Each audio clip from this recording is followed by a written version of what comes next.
안녕하세요. 리소맨입니다. 이번에 새로운 강의를 들고 오게 되었는데요. 이름은 수능 영어 이렇게 하자입니다. 요즘 평가원에서 킬러 문제를 내지 않고 EBS를 반영해서 최근에 변화가 좀 있었다라고들 이야기를 하는데요. 사실상 그럼으로 인해서 지난 수능을 불수능이라고 이야기를 하죠.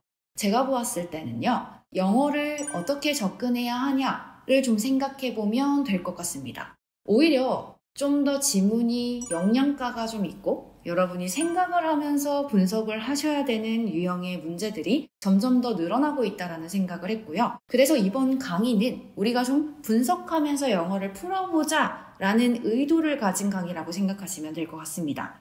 그래서 일단 첫 번째, 저는 주제, 주장, 제목과 관련된 대입학 유형의 지문을 먼저 분석해 볼 예정입니다. 일단 꼼꼼히 한 문장 한 문장 보는 것보다요. 이 문제를 어떻게 접근하고 어떻게 도출해내고 어떻게 답을 고를 것인가. 정말 딱 how에 초점을 맞춘 강의라고 생각해 주시면 될 것 같아요. 그래서 이 강의의 대상은 고등부 전체인데요. 특히나 나 너무 잘해. 고득점이야. 난 1등급이고 그래서 쏙쏙 개념만 빼먹고 싶어 하는 친구들도 잠깐 들을 수 있는 강의지만 고1부터 고3까지 나 아직 모의고사에 익숙하지 않아, 수능에 익숙하지 않아 하시는 분들도 어렵지 않게 접근하실 수 있는 강의니까요. 고등부 전반적인 친구들이 다 들을 수 있습니다. 하물며 고등 선행을 조금 하고 싶은 중등부 친구들도 가능한 강의예요.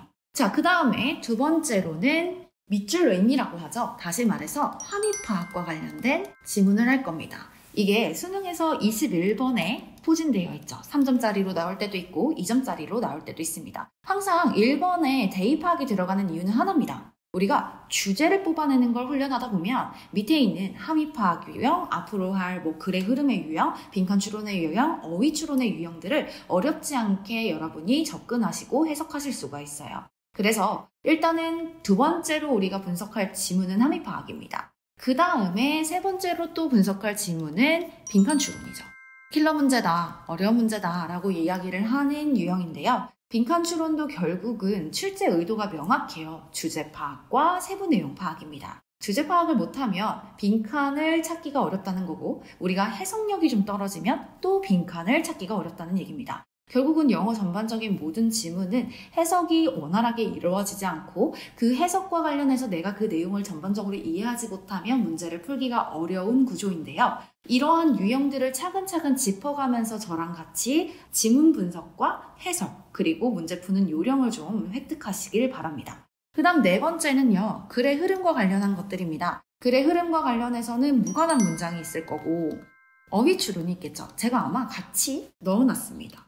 다섯 번째로는 순서 배열, 그 다음에 문장 삽입, 마지막으로는 장문 독해 해서 어법을 좀 제외한 전반적인 유형의 글들을 싹 훑어볼 거고요. 아마 한 7강의로 구성이 될 거고요. 길지 않을 겁니다. 짧을 거기 때문에 여러분이 잠깐 보시면 좋을 거고 저는 100% 모든 지문을 모의고사 지문을 가지고선 할 거기 때문에 자료를 찾는데도 어렵지 않을 거라고 생각이 들어요. 그리고 여러분이 이번 강의를 통해서 아셔야 되는 게 제가 이 강의가 올라가기 전에 먼저 단어장 배부를 할 겁니다. 내가 이 지문을 할 건데 이 지문을 하려면 적어도 이 단어는 알고 계셔야 해요 하는 단어들 있잖아요. 모아서 저희 학원의 인스타그램, 블로그, 카페 이렇게 배포를 해놓을 거고요. 당연히 무료이기 때문에 어디서든지 다운받아서 제 강의를 보기 전에 한 번씩 꼭 외우시는 걸 추천드립니다. 그 다음 두 번째, 이 영상이 올라가고 제가 본문 분석이 끝나고 나서 수요일쯤에 제가 해설 자료를 업로드할 겁니다. 인스타 블로그에 올라갈 거고 당연히 무료로 배포할 겁니다. 어떻게 해설을 하면 될지에 대해서 포인트를 잡아놓은 글이에요. 그러니까 전반적으로 해석이 들어가 있는 게 아니라 문제를 어떻게 접근했는지를 써놓는 형태로 들어가 있을 겁니다. 그 다음에 분석본이요. 분석 자료 같은 경우는 카페에 배포되어 있을 거고요. 카페의 등급에 따라서 접근할 수 있는 메뉴가 다를 건데 해당 메뉴는요. 등업하셔서 들어와야 되는 메뉴에 분석본이 올라가 있을 겁니다. 이 분석본은 여러분이 아셔야 되는 어법, 해석하는 방식, 그리고 꼭 알아야 되는 단어와 비슷한 단어들 이런 것들을 다 모아놓은 형태로 되어 있습니다. 그래서 이렇게 보시면 될 것 같아요. 저랑 이 문제를 하기 전에 단어를 한번 외우시고요. 내가 해당 문제가 어떤 건지 단어장 위에다가 이거 몇 번이에요? 라고 써놓을 거고 그걸 유형을 찾아서 단어를 외우시고 한번 풀어보시는 걸 추천드려요. 풀고 채점해 놓으시고요. 어차피 제가 평균적으로 딱 2지문만 할 예정이거든요. 2지문을 제가 공개를 했을 때 여러분은 단어장에서 단어를 외우시고 2번째 지문을 찾아서 문제를 풀고 채점을 해놓고요. 그리고 오답을 좀 본인이 하시면 더 좋고요. 그러면 아마 이렇게 접근하는구나가 이해하기가 쉬울 겁니다. 그 다음에 저의 강의를 들어주신 다음 수요일 아니면 목요일쯤 해설 자료를 올릴 겁니다. 그걸 통해서 여러분이 오답노트라고 생각하시면 돼요. 영어의 오답노트. 이렇게 접근하는구나. 이렇게 보는구나를 전반적으로 이해하시면 되고요. 마지막 분석본. 분석본은 요목조목 뜯어서 넣을 거니까 이런 어법이 있었구나. 이 어법을 통해서 이렇게 해석하는 거구나. 해석의 정확도를 좀 올리는 게 우리들의 목표입니다. 이번 강의를 조금 더 힘써서 자료에 치중해서 여러분이 많은 것들을 얻어가실 수 있게끔 제가 만들 예정이니까요. 많은 관심 부탁드리고 짧으니까 중간중간 멈추지 마시고 한 방에 좀 들으신 다음에 복습을 많이 해주시고 성적이 많이 향상되셨으면 좋겠습니다. 가장 중요한 겨울방학의 시기니까 여러분도 저도 좀 애쓰면서 공부를 하길 바라겠습니다. 자, 그러면 저희 다음 바로 지문으로 들어갈게요. 자, 요지와 관련된 지문을 한번 분석해 보려고 합니다. 요지 같은 경우는 대입파악이라고 하죠. 주제, 제목, 요지, 주장 이러한 유의 글들을 대입파악, 그러니까 전반적인 이 글이 말하고자 하는 바를 우리가 찾아내는 게 대입파악이라고 하는데 요지는 그나마 좀 주제나 제목보다 쉬운 이유가 밑에 있는 선지가 바로 한국어이기 때문입니다. 그래서 내가 해석을 조금 못한다, 좀 안 된다 하더라도 밑에 있는 한국어 선지를 보고 대략적으로 이 내용이 어떤 이야기를 하고 있는지 파악하기가 조금 수월해요. 그래서 일단은 한국어부터 읽고 본문으로 접근하는 친구들도 있고 그냥 본문 바로 보면서 한국어로 골라내는 친구들도 있고 각자 자기의 유형에 맞게끔 해주시면 되는데요.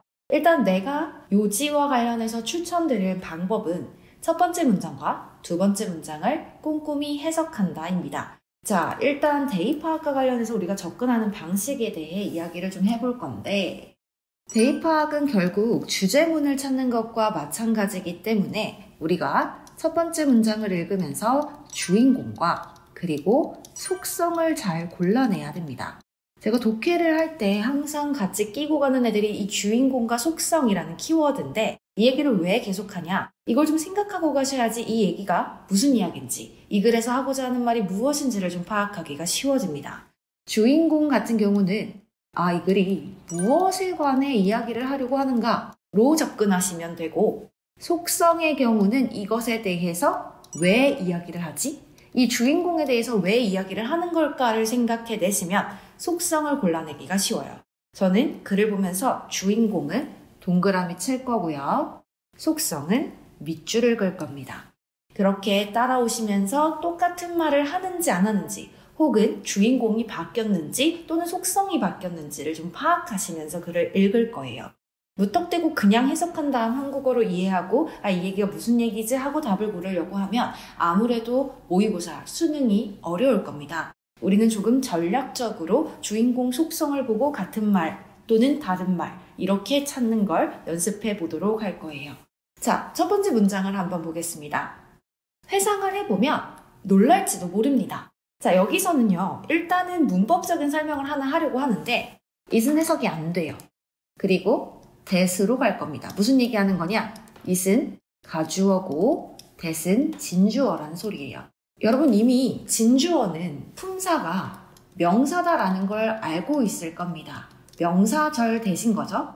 명사절 대신 나왔을 때는 이 문장에서 포인트는 명사절에 있다라고 생각하시면 돼요. 그러니까 놀랄지도 모른다? 가볍게 해석하고 넘어가시면 됩니다. 그리고 대절에 있는 문장을 조금 더 심도 있게 해석해 볼 거예요. 자, 보시면 문장이 조금 복잡하게 되어 있는 것 같은데 이 구조를 잘 정리하시면 됩니다. 정리를 먼저 하면 동사가 여기 있고 주어가 something부터 she까지가 주어가 되네요. 근데 사실상 여기서부터 여기까지가 앞에 있는 something을 꾸며주는 형태로 문장은 정리가 됩니다. 해석해보면 양을 세는 욕구만큼이나 세속적인 어떤 것은 추진력, 원동력이었습니다. 뭘 위한 원동력이냐? advance, 진보, 발전을 위한 원동력인데 얘도 마찬가지죠. as부터 language까지가 advance를 꾸며줍니다. 그러니까 문자 언어만큼 근본적인 진보, 발전을 위한 추진력, 원동력이었습니다. 라는 문장이에요. 그런 게 놀랄 수도 있어요. 다시 정리해보면, 회상해보면, 돌이켜보면 양을 세는 욕구만큼이나 세속적인 것, 일상적인 어떤 것이 문자 언어만큼이나 근본적인 진보를 위한 추진력이었다, 원동력이었다라는 건 놀랄 수도 있습니다. 이거예요. 자, 근데 우리는 대절, 명사절에 집중을 할 거라고 얘기를 했고 여기서 무엇에 관해 이야기를 하고자 하는 건지 이 무엇을 왜 이야기하고자 하는 건지를 생각하시면 됩니다. 그러면 얘는 지금 무엇에 관해서 말하고자 하는 것 같아요? 자, 주인공을 찾자는 거지. 얘 진보, 발전에 관해서 얘기를 하고자 하는 것 같아. 진보, 발전에 관해 이야기를 하고자 하는데 얘의 예시로 누가 있는 거야? 문자 언어. 그러니까 기록하는 언어, 문자 언어 발전을 얘기하는 거야. 얘가 발전할 수 있는 원동력은 누구래? something이래. 근데 이 something이 사실상은 뒤에 있는 양을 세는 욕구, 욕망만큼이나 어떤 것? 세속적인 걸 말하는 거죠. 그러니까 세속적인 것. 내가 물결친 건 지금 advance, 주인공의 예시입니다. 그러니까 주인공은 문자 언어만큼이나 근본적인 발전으로 봐주시면 되고요. 얘의 속성은 뭐야? 경제. 그러니까 세속적인 것. 양을 세는 것만큼 세속적인 것으로 봐주시면 되는 거예요. 자, 첫 번째 문장 나왔어요. 그러면 기록 언어, 문자 언어의 진보는 뭐로 인해 발생했다? 세속적인 것으로 인해 발생했다. 이 세속적인 것의 예시가 양을 세는 욕망 정도로 봐주시면 되는 거죠. 오케이, 그 다음 뒤로 가봤더니 벗이 나옵니다. 그러면 우리가 일단 예측하는 게 앞문장과 뒷문장은 다른 이야기를 하겠다라고 생각하실 수도 있어요. 그럴 수도 있지. 근데 첫 번째 문장 읽으시면 두 번째 문장도 꼼꼼히 읽으셔야 돼요. 이유가 뭐냐? 주인공과 속성을 찾았잖아, 우리가. 그러면 두 번째도 같은 주인공과 같은 속성이 이야기가 되고 있는지를 확인하시는 겁니다. 만약 다른 속성 또는 다른 주인공을 이야기한다? 그럼 주제가 또 바뀌는 거거든. 이야기가 달라지는 겁니다. 그래서 두 번째 문장을 보시면서 같은 이야기를 하는지를 뽑아낼 거예요. 자, 뭐에 대한 욕망? 문자 기록이요. 문자 기록에 대한 이 욕망이 항상 무엇을 수반하고 있대? 경제적 활동을 수반하고 있대. since는 때문에 라는 접속사기 때문에 놔두고요. 왜 그러냐면 일단 때문에, 하지만, 뭐뭐 한다면, 뭐뭐 할 때와 같은 이런 접속사들은 부사절 접속사라고 말합니다. 부사, 문장의 필수 성분이 아니죠. 그러니까 얘가 말하고자 하는 바는 부사절이 아닌 다른 문장, 주절, 주인인 문장이 얘가 확실하게 하고자 하는 말일 거 아니야. 그래서 나는 since는 일단 놔두고 앞에 있는 문장을 가지고 주인공과 속성을 뽑아내겠다라는 의미입니다. 자, 보면 문자 기록과 관련한 이 욕망은 항상 무엇을 수반한대요? 경제활동을 수반한답니다. 오케이, 무엇에 관해서 얘기하고 있는 거야? 또 욕망이야. 근데 무슨 욕망이야? written record, 얘죠. 기록, 문자 기록에 대한 욕망을 말합니다. 얘의 속성은 뭐야? 얘는 항상 누구랑 같이 온대? 경제활동과 같이 온대. 자, 그러면 앞문장과 뒷문장이 다른 얘기를 하냐? 봤더니 아까 근본적인 진보는 뭐의 근본적인 진보야? 문자 언어요. 결국 똑같은 말을 합니다. 주인공이 안 달라졌어요. 경제활동은 뭔데? 양을 세고자 하는 욕구만큼 세속적인 것. 세속적인 것, 경제활동을 말하죠. 자, 여기서 약간 여러분의 배경 지식이 있으면 접근하기가 조금 더 쉬웠을 겁니다. 이유가 뭐냐? 옛날에 양이 사람들의 재산이었어. 무슨 얘기야? 양을 왜 세려고 하는 거야? 나 재산이 얼마일까를 세고자 하는 거지. 무슨 얘기? 경제활동이요. 그러니까 앞문장과 뒷문장은 동일한 이야기를 하고 있는 겁니다. 결국 문자 기록, 문자 언어라는 거는 뭘 수반한다? 경제활동을 수반한다. 이걸로 끝납니다. 그러면 똑같은 말을 하고 있고 여기서 이제 의문이 들어야지. 선생님 왜 벗은요? 나 반대되는 얘기 나온 줄 알았는데. 그러니까 이제 하나 더 알고 가셔야 됩니다. But, however, 이 친구들 무조건 반대되는 이야기를 하지는 않아요.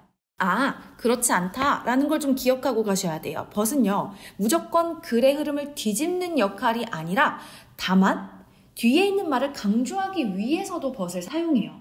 그렇기 때문에 우리는 이제 두 가지로 생각을 하고 가자. 벗은 역적 또는 뒤에 말의 추가, 강조 정도다라고 생각하시면 됩니다. 됐나요? 그러면 똑같은 말을 하고 있어요. 주제가 바뀌지 않았다라는 얘기입니다. 나는 나를 못 믿어. 그러니까 조금 더 해석해볼래 해서 as such 여기서부터 한번 또 보겠습니다. 자, as such 하면은 어떻게 해석해? 따라서 이 정도로만 해석해 주시면 돼요. 따라서 초기 인간의 글쓰기는 is dominated 뭐 되었다? 지배되었답니다. by 뭐에 의해서 지배되었냐? 이런 표현은 그냥 덩어리로 외워두셔야 되죠. 덩어리로 원래는 이게 원하는 걸 성취하려고 정직하지 못한 방법으로서 이런 뜻인데 그냥 우리는 수단과 방법을 가리지 않고 이 정도로 봐주시면 돼요. 수단과 방법을 가리지 않음으로써 이 초기 인간 글쓰기가 지배되었다. 이렇게 가시면 되죠. 다시 한번 해석할게요. 다시 한번. 따라서 초기 인간의 글쓰기가 지배가 되었는데 뭐에 의해서 지배되었냐? willing and dealing 한마디로 수단과 방법을 가리지 않는 형태로 지배되었다. 이렇게 해석하시면 됩니다.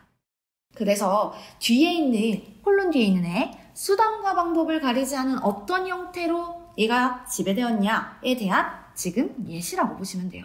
봤더니 a collection of bets, bets가 내기거든. 내기의 대상, bills, 계산서, and contract, 계약서. 오케이, 그러면 세 번째 문장에서도 주인공을 뽑아내라 라고 하면 뭐겠어? 인간의 글쓰기지.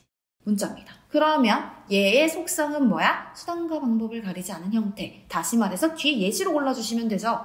내기의 모음, 계산서, 계약서, 뭐야? 경제활동의 예시가 되는 거죠. 주인공 하나도 안 변해. 그대로 내려가고 있습니다. 하나 더 볼까? Long before we had writing out there. 자, 우리가 오래전에 뭘 했대? 글을 갖고 있었대. 누구의 글을 가지고 있었어? 예언자의 글을 가지고 있었대. 우리가 예언자의 글을 가지고 있기도 오래전에야. 그걸 가지고 있기도 전에 우리는 뭘 가지고 있었냐? 이런 글을 가지고 있었답니다. profit이 무슨 뜻인데요? profit은 이익이잖아요. 우리는 이익에 대한 기록을 가지고 있었어. 예언자 기록보다 더 먼저 가지고 있었던 게 뭐래? 이익과 관련된 거. 뭐겠어? 경제활동과 관련된 거. 계속 똑같은 말을 합니다. 그렇기 때문에 지금 똑같은 말을 계속해서 내려온다? 우리 첫 번째에서 찝어놨던 주제가 달라지지 않았다라고 봐주시면 되는 겁니다. 어렵지 않죠? 자, 그리고 나서 in fact 하면서 여러분을 잠깐 흔듭니다. 이 문장이 사실 이러면서요. 근데 얘도 똑같은 말을 하는 거예요. 이해해보면. 어떻게 이해해볼까? 짝짓기를 또 해보는 거지. 많은 문명들이 never got to the stage. 이 단계에 도달한 적이 없대요. 어떤 단계냐? recording, 기록, and living. 남겨두는 거예요. 근데 뭐 뒤에 남겨두는 거야? The kinds of great literary works. 엄청 위대한 문학적 작품과 같은 유형의 뒤에 기록과 남겨둠의 단계로 많은 문명들이 도달하지를 못했답니다. 자, 근데 위대한 이 문학적 작품은 뭘 말하는 거냐? 우리가 종종 문화의 역사와 연관을 짓는 위대한 작품 같은 거예요. 갑자기 이 얘기를 왜 하는 걸까? 생각해 볼 필요가 있겠지. 다시 많은 문명이 어떤 단계에 도달하지 않았어? 작품을 기록하는 거예요. 이 위대한 작품을 기록하는 단계. 이 위대한 작품을 남겨두는 그 단계까지는 안 갔대. 다시 말해서 많은 문명들은 작품, 다시 말하면 문학을 말하는 거죠. 문학을 기록하는 단계는 갔다 못 갔다? 못 갔어. 그러면 이거 왜 얘기하는 걸까? 지금 우리가 글쓰기, 기록에 대해서 얘기를 하고 있는 건 맞아. 근데 그 기록은 어떤 기록이라는 거야? 경제활동의 기록이라는 거야. 무슨 기록은 아니고 문학 작품 기록은 아니고 그 말을 하는 것 뿐입니다. 그러면서 뒤에 얘기가 이렇게 말을 하죠. 덧붙여주는 거거든. 위에 말을. 뭐를 덧붙여주냐 봤더니 고대 사회에서 살아남는 건 그치? 이러한 고대 사회에서 살아남는 건 for the most part, 대부분이란 뜻입니다. 대부분 영수증 더미야. pile, 더미거든, 더미. 영수증 더미야. 아까 문학 작품은 기록 단계까지 못 갔어. 그럼 남은 건 뭐야? 영수증 더미는 기록 단계까지 간 거야, 안 간 거야? 간 거야. 또 무슨 얘기 하는 거야? 경제 활동은 기록을 했구나. 이 얘기를 하는 거죠. 그리고 나서 마지막에 조건을 겁니다. 이것도 똑같은 말을 하겠지. 무슨 말을 할까요? 만약에 이 상업적인 기업이 없더라면. 근데 어떤 상업적인 기업이야? 그러한 기록을 만들어내. 여기서 그러한 기록이 가리키는 건 뭐겠어? 당연히 영수증 더미와 같은 경제활동과 같은 기록이 되겠죠? 그런 기록들을 남겨두지 않더라면 우리는 no, 알 것입니다. far, far less니까 훨씬 더 적게 알 것입니다. 뭐에 대해서? 그들이 온 문화요. 결국은 무슨 말을 하는 거냐? 문화도 경제 기록에서부터, 경제 활동 기록에서부터 온 거다라는 얘기를 하는 거죠. 자, 첫 번째 문장부터 마지막 문장까지 결국 문자는 뭘 기반으로 해서 발전했다? 경제 활동을 기반으로 해서 발전했다. 이 얘기를 하고 있는 겁니다. 그러니까 경제 활동은 문자 기록의 원동력이었다. 첫 번째 문장을 그대로 가지고 오는 거죠. 답은 1번입니다. 어렵지 않죠? 자, 이렇게 해서 오늘 지문은 여기까지 할 거고요. OT와 지문 설명이 함께 들어가서 시간이 조금 연장되는 바람에 2지문 정도를 해볼까 했는데 오늘은 한 지문에서 한번 마무리를 지어보겠습니다. 해당 본문, 해당 지문에 대한 분석본과 해설은요, 저희 블로그와 카페에 업로드될 예정이고요. 특히나 해설 같은 경우는 블로그 그리고 인스타그램 모두에게 올라가지만 분석본 같은 경우는 요청하시는 분에 한하여 제가 배포를 할 예정입니다. 분석본은 저희 카페에 업로드가 될 거고, 그리고 분석본 원하시는 분들은 저희 게시물 블로그나 인스타그램이나 또는 이 유튜브를 통해서 댓글 남겨주시면 제가 찾아가도록 하겠습니다. 이런 식으로 하나하나 해석을 해보고 뜯어보면서 좀 전략적으로 수능 영어를 접근하는 방식을 좀 공부해 보도록 할게요. 오늘은 여기까지입니다. 고생하셨어요.